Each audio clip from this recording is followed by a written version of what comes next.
Hi everyone, this is Venkat. In the last MRP2 video, I have explained you how to do the MRP2 process. Okay, the video what I have explained you in the last session was the manufacturing internal process. There is one more process in MRP2 which is a job work process. Now I will let you know what is job work. Job work refers to a manufacturer provides goods to another person or an entity for processing further. You can take example of the intermediate product. Okay, you may be having so many stages in the manufacturing process. Some products you may not do it at your premises. Those goods are sent to the outside person, okay, to process further. The process of job work applies during the initial process and the completion process. Further, it applies to intermediate process, assembly, packing or other manufacturing. So in this intermediate process, you can treat as an assembly or you can send it for packing. Okay, so you can have so many type of intermediate process. So if you don't have that capacity at your premises, you can send these goods to outside person, okay, to do this process. Okay, the person who is treating or processing the goods belonging to the other person is called job worker, and the person to whom the goods belongs is called a principal in the sense he is a taxable person. Okay, it's a principal company. Now I am just showing you how the job work applies. Here you see the registered tax person or a principal person sends goods to the purpose of treatment or processing. Now job worker receives that. Okay, this process is called job work, which is done by a job worker. Okay, so the goods which are sent to a job worker, it belongs to a principal company. Okay, now job worker will do this process and he will return the intermediate products. He will take the raw materials and he will give back the intermediate product. Okay, before that, before showing this job work process in MRP2, I want to just take you through the flowchart of MRP2 again. Okay, see, we have many stages here. First we have a sales order and independent order process. Then we have MRP2 process. We have scheduling process, and then we have job work process, which we call it as external process. Okay, then we have a manufacturing process, which we call as internal process. Okay, so last time we have finished the manufacturing process. Here once again I will explain you about the MRP2. In MRP2, whenever you start the MRP process, it purely depends on the sales order or independent order. Okay, when you start MRP, again I am repeating, it is make to order and it is make to quantity. If it is make to order, we need to punch the sales order. If it is make to quantity, we need to punch the independent order. Okay, once these orders are into the system, we punch into the system, then we run the MRP process. Okay, again in MRP process, what system does is it will check the independent order or sales order due date. What is the end date of that particular sales order? Okay, all the sales orders will be fetched and loaded in the MRP process. So we will select the required sales order here. Then we will break that particular sales order into lots breakup. We have manual breakup and we have order to order process. Manual means we can do partial manufacturing. Order to order means it is a full quantity. Okay, then once this is done, we have a scheduling type. In scheduling, as I told, we have backward scheduling or forward scheduling. Backward scheduling means it's purely dependable on the due date what is given by the customer. Okay, what it does is it will check the calendar whether the calendar is free or not. If it is free, then it will auto schedule. Okay, once the scheduling is done, then what we have to do is we have to check for the stocks. Okay, once we check for the stocks, we go for a planning. Okay, then we do a MRP planning here. Okay, if there are no stocks, then we raise an indent. When we raise an indent, again here we have two type of indents. One is dependent raw materials, one is purchase requisition. Here I want to tell you about the dependent raw materials. Dependent raw materials means some people what they do is they raise a dependent raw material voucher. Okay, order to order. Then if they want to procure, if you have the same sales order repeating again, so they will club these dependent orders and then they will make a single purchase requisitions. Then they will order those purchase requisitions, they will link to the purchase order and they will get the materials. Okay, so here you have a selection whether you can club it or you can make it a independent purchase requisitions. Okay, once the materials are procured, okay, then we have a internal process or external process. Okay, if it is an internal process, we have to procure all the materials. Here the procurement process starts from here. We raise a purchase order, we receive material receipt note, then we update the stocks. Okay, then what we do, if it is an internal process, we will, once the stocks are received, we will release the production order. Once production order is released, we will do the issues to production. Okay, issues to production. Okay, when we do the issues to production, the intermediate products and the finished good products will get processed. Then it will be received to the shop floor. Then we do a receipt from production. Okay, after the QC is done, it is sent to the main stores. Okay, this is the internal process. Again, if it is an external process, assume that some processes you cannot do it in your company. Okay, in your floor. Okay, in that case, what we have to do is we have to raise a job order. Okay, after raising the job order, what we do is we maintain a virtual warehouse. Okay, why we maintain a virtual warehouse is according to the job order which is related to the BOM. Job order has a finished good has a BOM. Based on the job order, they will follow the BOM and they will transfer those materials, raw materials, to a virtual warehouse. So this warehouse you can maintain on your Jobwork vendor also. Okay, so it will be transferred to the virtual warehouse. From virtual warehouse, it is issued to the job worker. When you issue to the job worker, as per the Indian statutory norms, here you have to generate a e-invoicing. If your goods are more than 50,000 rupees, the e-invoicing challan has to be generated. Okay, so whenever you send any goods to your job worker, it is mandatory that you have to generate a e-invoice. Okay, so once job worker makes the readiness of your intermediate product or finished good or packing material, anything, so he will send those goods back to you in a form of a intermediate product. Then you will do a receipt from job work. Okay, once the receipt from job work is done, then you will be updating your stocks. Okay, once the stocks are updated, then you will be doing the final assembly. So this is how the job work will goes on. Okay, now in Focus 9 ERP, I will show you how we will do the job work process. Okay, when you log in into the company, just search for the sales orders. Okay, see here I have two sales orders. I'm just going into the first sales order. I have this FG item 100 numbers. My due date is 30th September. Okay, and my quantity is 100. Okay, and the second sales order I have I received from customer B. Okay, same item, I have only just 20 quantity. My due date is 7th of October. Okay, the first order I received from customer A. Okay, now once the sales orders are received, we will run a MRP process. In the search menu, you can just click, you just type MRP process, you will get this MRP process screen.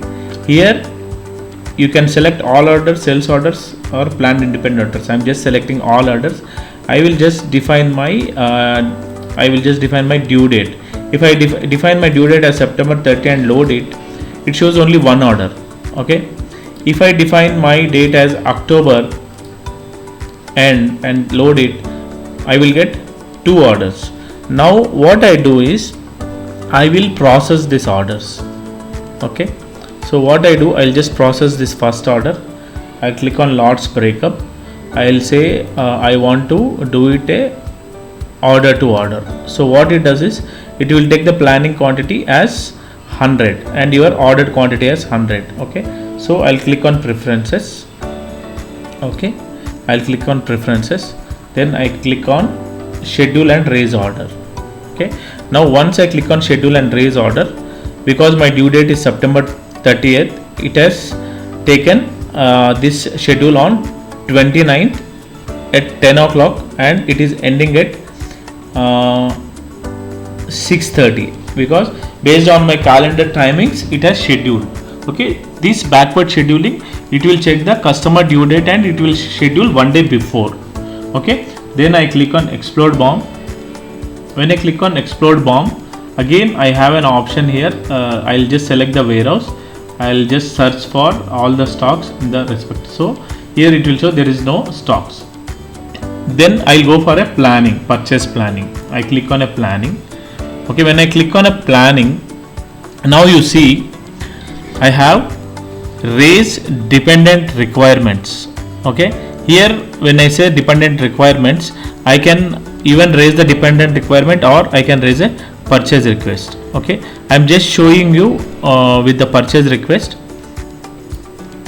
Okay, then I click on MRP planning.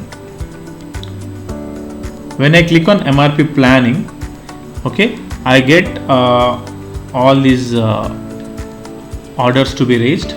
Okay, then I have an option called raise indent here. I click on raise indent. Once it is raised, here I'll get a message, procurement voucher raised successfully, document number. Then I click on finish. When I click on finish, even the production order is raised. Now once this is raised, now I have to procure these materials. Okay, I have to procure these materials. I just go to the purchase requisition, material requisition. Okay, I can see this material requisition is raised for sales order number 1. You can see the reference order number also here. You can see the production order number also here and the production order ID also. Okay. Okay, now I'll just see what is my workflow, how I have designed to update the stocks. I'll just see my purchase workflow, procurement workflow. See, my procurement workflow is first is material requisition. It is already raised by the MRP2. Now I need to raise my purchase order as well as my purchase voucher. Okay, to update the stocks. So I go to the purchase order. I click on pending material requisitions. I get all the pending requisitions. I just select this material requisition. I click on convert. Okay, when I click on convert, it will ask me to which vendor I should order. I am ordering to vendor A. Okay, and just save this. Once I save this, now vendor will send me the materials.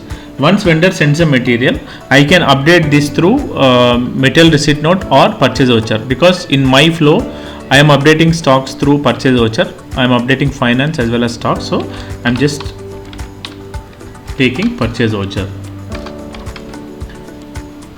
Okay, now here I click on pending orders. So I get the pending orders here. I just select it and convert it. Okay, I'll just select whichever purchase account is applicable for this. If any, now in which warehouse I am updating this. I'm just selecting as a main warehouse. I just select the cost center. Okay, now I give my price, for what price I have taken.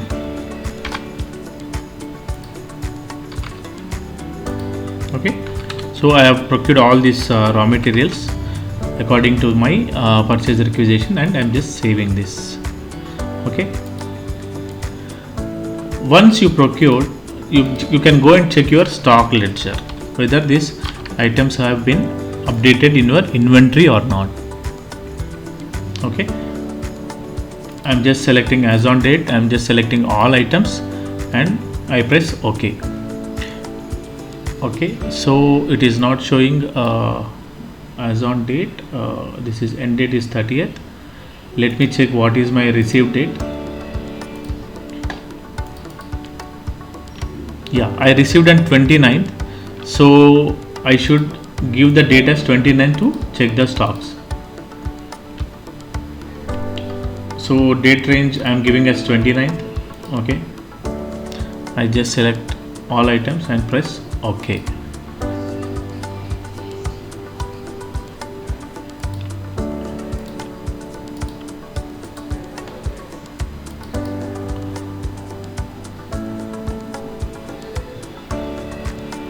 Okay, see here my date is September, so that is the reason it is not showing, because if I want to procure, I have to procure by this date. So it has taken 29/9, so I just give 29/9 here in the stock ledger. Okay, I just give September date as September 30th. I'll just select all items and press OK. Now you see all these items, you can see whatever I have procured. I have procured R1, R2 and R3. Okay, RM1, RM2 and RM3. So once these materials are procured, you need to release the production order. Now assume that one item you are not able to do in your premises. For say example, it is SFG. What I'll do is I go to release production order. Okay, I go to release production order. I'll get all these production orders here. I have my SFG, I have my FG. Assume that SFG I want to do it outside, FG I want to do it inside. So what I do, I just select this and double click on this. When I double click on this, okay, I have a menu here, a release production order. Here you can see there is an option called outsource. Okay, when you click on outsource, it will ask you how much quantity you want to release. Okay, if you want to give a partial quantity to one vendor and some other quantity to another vendor, you can even release it. Okay, you can change it. Okay, here what you can do is you can select the vendor name, to which vendor you are giving. Okay, I'm giving this to vendor B. Okay, then I click on here. You have a job rate. This job rate will be picked from your price book. Okay, if you are maintaining a price book, then that particular vendor price will be picked for this particular item. Okay, so you can see the reference sales order number also here, and what is the due date. Okay, then you can release the order. Once this is released, the job order is raised. Okay, to check the job order, what you need to do is you need to go to the job order. Okay, when you click on a job order, now you see this particular job is raised for vendor B. Okay, here I'm just giving the rate because I am not maintaining the price book at the moment. I just say 50 rupees I'm giving for this quantity. I'm just saving it. Okay, once the job order is raised, you need to transfer the stocks. Okay, so we can maintain virtual warehouse. Okay, we have a warehouse master here. You have intermediate stores, you have production floor. I can even add one new warehouse as vendor B. Okay, V002. Okay, I'm just giving as V002. Okay, I'm treating this as my vendor B warehouse. So what I do is I have a stock transfer here. Stock transfer. I go to a stock transfer. I click on new. So what I do, if I want to issue my material, okay, so I just click on September 29th. I am issuing this because I got these stocks on September 29th only. So from which warehouse I am issuing? From main stores. Issuing from main stores to my vendor B warehouse. So I'll just select my R1, RM1. Okay, whatever the quantity I am issuing. Then I select again RM2 because these two materials I have to issue as per the BOM. Okay. Here the average price will be picked. We have to fix the formula, so the average price will be fixed. Okay, when you save this, okay, the stock transfer is done. Okay, now you can see your stocks. If you want to see your stocks stock ledger in the vendor warehouse, you can select all the items. Okay, now you can give a date as of September 30th. Then you can filter it. You can filter on a warehouse. Okay, I can just select the warehouse name equals to value vendor B. Now when I say OK and press OK, now you see these two items, it has been transferred to my vendor B. So now these items from vendor B virtual warehouse, I have to issue to the vendor. Job work issues. Okay, job work issue. When you click on job work issue, here you will see the pending job order numbers. Select the pending job order numbers. For that related job order number, you can see the production order number also. When you click on tab, you will get all the information loaded here, the vendor name. Now you have to define from which warehouse you are issuing these raw materials. And here type of delivery note you have to select as a job work. Here a place of supply is IGST fields are there, which are related to the statutory fields. Once you raise this issues to job work, it will create a voucher, issues to job work voucher. As per Indian statutory norms, any material value which is more than 50,000, the e-invoicing has to be raised. For that reason, these fields are mandatory. If it is within the state, you select as within the state. If it is out of the state, you can select is IGST as yes. So now I am selecting as a local state, so I am selecting as no. Then I select this particular SFG raw materials. Now here I have issue quantity, issue now. Okay, here I will give what is the quantity I am issuing. Okay, for both. If you want to issue partially also, you can issue here. Once you save this, the job work issue voucher is raised. Here you will get a message, issues to job worker successfully. Okay, now I go to the issues to job work issues. Here you can see that voucher. Here that voucher is copied here in this particular voucher. Based on this, you can generate the e-invoice. Okay, once your job worker informs you that your intermediate product is ready to deliver and its readiness, so he will send the material to you as per your instructions. So you need to go to job work receipt. In this job work receipt, you have again the pending job order numbers. Click on get details. All the details will be loaded. Select the shift in case if the shift is available. Otherwise, you can select as not applicable. Here you can select the warehouse, in which warehouse you want to store this material, the finished good, the SFG intermediate finished good. Okay, narration you need to mention full received. Okay, here what is the quantity you received. If you receive partial, you can mention as partial. Now I am entering as full quantity I received. Here I can close this. Okay, if it is a full receive, I click on save. I have to select the record and then I will click on save. Okay, then here you can see the production order number, quantity, what is the quantity done now, that means which has been received. When I click OK, here you will get a message that receipt from job worker posted successfully. Once this is posted, you can check the receipt from job work voucher. Job work receipts. Here the voucher is posted. So that means your SFG is received. Okay. Once this SFG is received, now you can release the next production order. Okay.